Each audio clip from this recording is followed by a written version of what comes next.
We're curious, at Hollowbrook, we think about this a lot in managing companies and what drives entrepreneurs to excellence and hard work. Like you talked about, your dad had this work ethic. Is there anyone else besides your dad who was a mentor for you, or that sticks out in your mind that they did something that you wanted to emulate and be part of? Looking up to my elders, my uncle Al he was the greatest guy in the world, and I hung out with him a lot. I think hanging out with a lot of young people is good, but hanging out with old people, you'll learn a lot. The genesis of chasing classic cars, you could almost go back to that field in Hershey when you were 10 years old, finding those Saxon wheels. But then my cousin on the farm had a lean-to, and he built hot rods in that lean-to. And so I was the beer guy. I was, go get me a beer. That guy, go get me a half-inch wrench, whatever it was. And he and his buddies would sit around and smoke cigarettes and drink beer and build hot rods.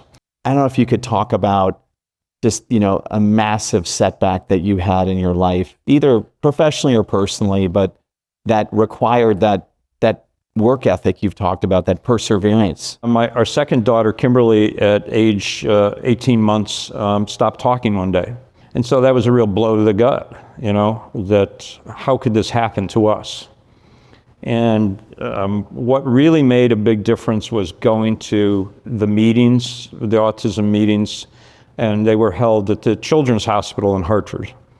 And you'd go through the ward to get to the meeting room, and you'd see children who were dying of cancer.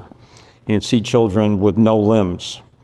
And you would think, boy, I tell you what, I got a problem, but I don't have any problem next to that.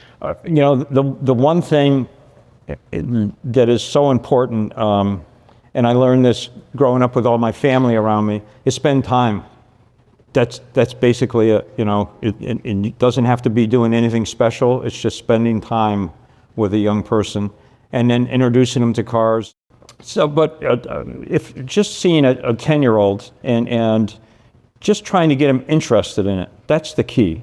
Have them sit in it and maybe start the engine, go for a ride. I think that's the best advice.